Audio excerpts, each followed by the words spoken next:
Welcome back to Low Country Spotlight. I'm your host, Margie Pizarro. Our second guest today is a really good friend of mine. We're sisters in one organization, and then we're in different sororities and another two organizations, but that's okay. It's Miss Tiffany Spanwilder, who is also a local attorney. And I'm really hopeful that over the next couple of months, Tiffany will come on and talk to us a little bit more about her expertise in the legal field. But today she is here as a representative of the Charleston Alumni Chapter of Delta Sigma Theta Sorority Incorporated. So Tiffany, welcome to Low Country Spotlight. Thank you for having us. I'm so happy that you are here today. Now, I understand that you all have a very exciting event coming up January 23rd. Talk to us a little bit about that. Yes, we are having our third annual gospel brunch. Delta Sigma Theta was founded on January 13th, 1913, so in a few days we'll be 103 years old. Oh wow, y'all look great for your age. We do, thank you. And so we're founded on Christian principles, and so a few years ago we decided we wanted to do an event that would reach the community and it would go back to our foundation, which is the founding on Christian principles. And so we thought, what better way to have great gospel music and some food. Wow. Now tell us, where is the event being held? Give us more specifics. This year the event will be held at the Alfred Williams Community Center, which is on Durant Avenue in North Charleston. It's a part of the Canaan Missionary Baptist Church facility campus. So we're moving there because thankfully we have outgrown our venue for each of the first 2 years, so we're hoping we'll do the same this time. Yeah, that is awesome. Now you talked about the fact that you're getting back to your foundation, which is being built on Christian principles, and of course that's something that is so important. And when you said that, I immediately thought about Emmanuel, AME, and the things that are going on with them. Talk to us about any ways in which your groups have helped to support those efforts. Well, just saying that, it does something to everyone. It brings a rush. Sadly, one of the people killed in there was one of our members of Charleston Alumni, Myra Thompson. Yes. And so she was very active with everything that we did, and this event was no different. Wow. And so part of what we are doing for this, Margie, is that we're raising money for scholarships for students.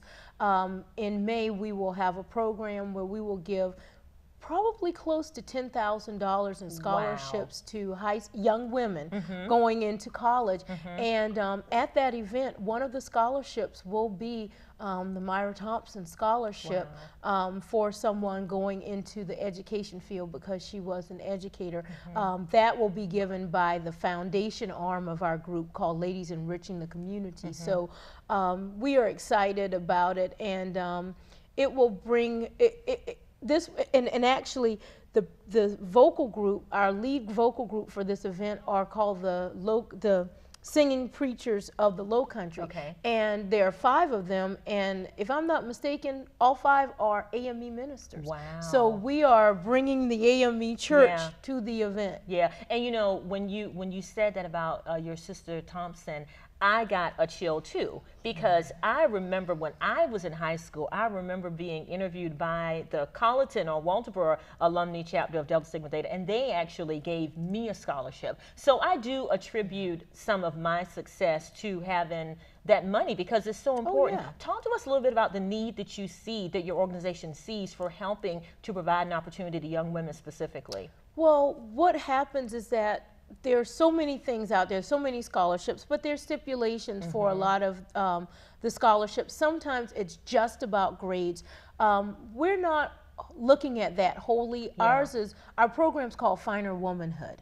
And so that is a core program. It's like having a debutante program, but it's not that formal, where we're working with the young ladies about expectations of how to carry yourself when you get to a college campus, how to manage a checkbook, how to not charge up everything on a credit card, not to do that. And so we're trying to teach them how to empower themselves as young women going off to college. And so our scholarships look at a variety of things. We have some that are just book stipends. The Delta chapter at the College of Charleston also participates and gives a book stipend as well. And so we are looking to just give somebody that little push. Sometimes with financial aid programs, once they know that students have this much, right. they cut it off. Yeah. And yeah. it's not fair because they still have to live. Yeah. While they're on campus, they still need incidentals and things like that. And so it's our hope that if nothing else, these scholarships will go toward those things. And I think you're so right, because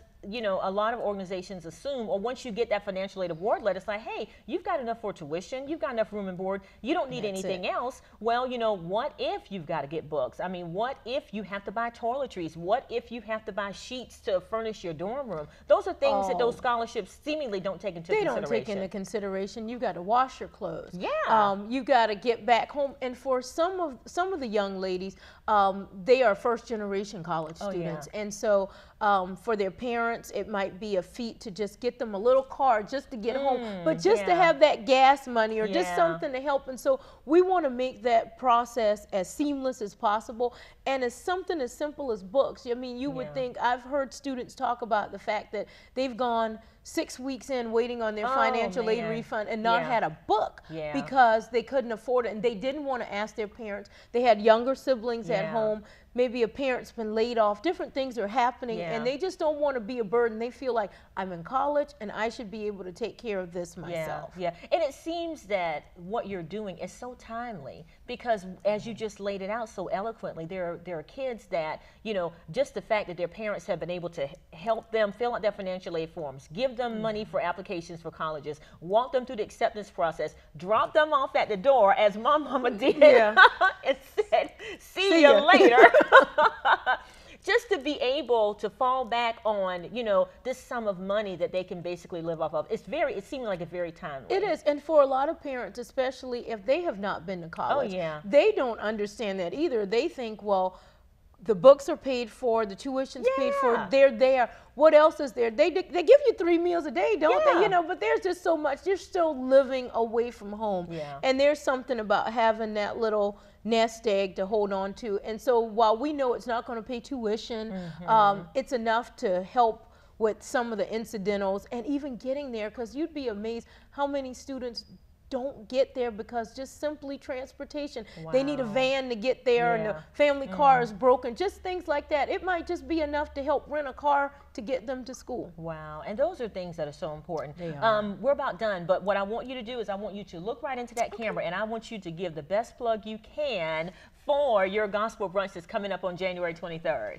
We are having our 3rd annual gospel brunch. It will be held at the Alfred Williams Center. If you would like to attend, and you should, you can contact me at the Spanwilder Law Firm at 843-266-7792. You can purchase tickets there. Also, Mary Joseph State Farm Agency, which is located at 2011 Bees Ferry Road, and the number there is 843-766-1161. We can be your ticket outlets. You can also go to our webpage for Charleston alumni and put in there that you need tickets, and we'll get them to you. Wonderful. And they are $30. Wonderful. Thank you so much, Tiffany. We've got more Low Country Spotlight coming right back.